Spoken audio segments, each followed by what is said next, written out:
Hello, and I want to welcome you to the first semester of Geometry, Geometry A.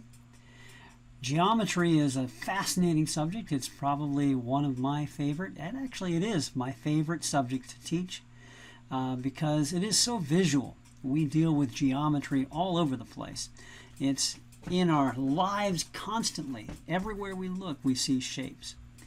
Now, you might wonder, well, what is geometry? Now, I might be tempted to say, geometry is a tree that knows it's a tree, yeah? Yeah? A tree that knows it's a tree. It's arboreal self-awareness, yeah? That's a silly joke, but no, it's not trees that are self-aware. It's not trees that know there are trees. But it is the study of shapes. And shapes are formed of various components, like points, lines, planes, three-dimensional space, surfaces, and all of those various things. And we're going to be playing with some tools during this course, and I want to introduce you to those tools. The primary tool we're going to use is a compass. I've got a couple of compasses here on the screen. This type of compass is not a compass for telling direction. It is a compass for drawing circular arcs. It's also used for measurement. Not measurement in the way that we think of when we use a ruler, but comparing sizes. Because we can set the width of our compass to a set width and then compare by placing it up next to another item and compare and see which one's longer, which one's shorter, or whether they're the same size. Okay? But as you can see, I've got two compasses, so you're going to need to get a compass. We're going to use it all year long. This is really important that you need a compass. Okay? And when you buy a compass, there's a couple of things to consider. Price, of course, is important. And you can get the cheap compasses for just a couple dollars. If you do your shopping at the beginning of the school year in August, most stores are having sales on school equipment and school supplies, and that's an excellent time to buy a compass. The compass I have here on the bottom, made of plastic, is the cheaper of the types of compasses. They tend to be a little bit more difficult to use in that the joints between them can come loose, right? But and then also the mechanism by which they hold the pencil, this particular one has kind of a locking mechanism right here, can become loose as well. This one's working pretty good, right? And so this is a decent compass. You can find them a little cheaper than this one as well. If you're in the market for a really nice compass and want to have a nice experience with your compass, I recommend a metal compass like this. I do believe they actually make some plastic compasses that have some of these features, but the main feature that is valuable is that this has a dial in the middle. And the advantage of the dial is you can very precisely set the width of the compass. And the compass does not slip or collapse as you're drawing your circles. Now, one of the disadvantages of this particular design is that we do not actually put a pencil in it like we do in this case, golf pencil or otherwise. But we actually need lead. And when you buy your compass, if you buy one of these, it'll typically come with some lead, probably enough for the year that you will be using it. But you can buy lead separately as well.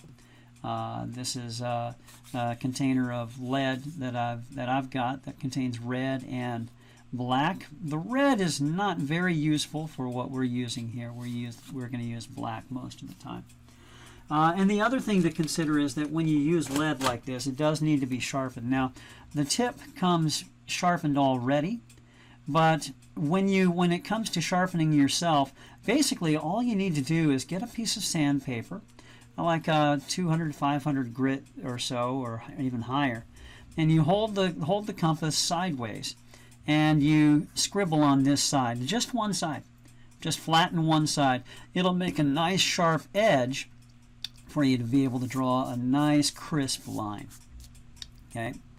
All right, so that said, let's go ahead and introduce ourselves to our compass here. I'm going to draw the most basic element of geometry, The most basic element of geometry is a point. Now, this point has no thickness. Now, this point, because I can see it, has thickness, right? But a point is a geometric concept that has no thickness, no depth, no width, no height. It is a single locus in space, a single location in space. But we label, in geometry, we label points with capital letters. Okay, I'm going to label this point P, and I'm writing upside down here, so no telling if it's coming out right here. And actually it isn't. So let me reverse that here. See if we can get that to appear right here.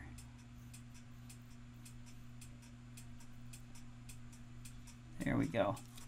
There we go. Point P. All right.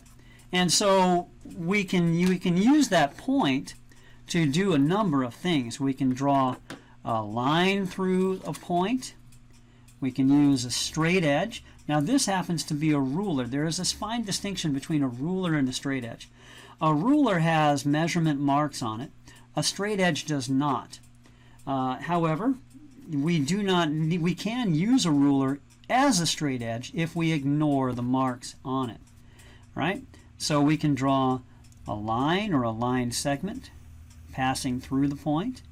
As you can imagine, how many lines, if I ask you this question, how many lines or line segments can you draw through a single point? Well, there's one. But as you imagine, if I choose a different angle or inclination, I can draw another line through this point. And in answer to the question, how many lines can you draw through a single point? The answer would be infinite, because I can continue drawing lines through this point that are unique, that don't completely overlap one another. All right, and so let's go ahead and use our compass. There's a little bit of a trick to using a compass. You have an anchor point and a pencil point, an anchor point and a pencil point. What we want to do is we want to first set our radius to whatever you want to set it to. Oftentimes it's a measurement between two lines here, or 2 points, between 2 points. And we're going to put the point of the compass down right on the point where we want to draw the center of curvature here for this circular arc. Okay? And then we're going to grab, you can't see my hand, but we're going to grab the top end of the compass here. And we're going to continue to hold the anchor point steady in place. And we're going to draw a circular arc without picking up the point. Now, in this case, to make a full circle, I'm having to use two hands. Oh, and I moved it. If you do find you move it, you got to be careful to place the compass point exactly in the point where you left off. And so this is something that's going to take a bit of practice here. You want to practice drawing a circular arc with your compass. You can draw full circles, you can draw a part of a circle. Here, let me change the radius and draw an arc on this central angle.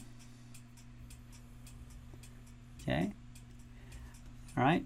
And so we can talk about all of these various components. So we've talked about point, which has no thickness, no width, no depth, nor height. And we can talk about a line. Lines, notice I've drawn them with arrows because lines continue forever in both directions. They have no thickness, but they do have length.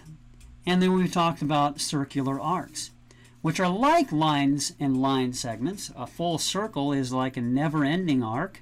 It just continues to go around and around and around. Whereas a circular circular arc segment, or an arc, can go from point to point, right, and have a curve of circular nature.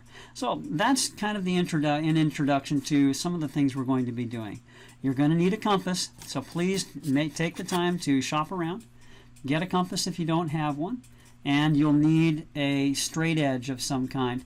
The straight edge can literally be even a folded sheet of paper, so nothing really complicated about that.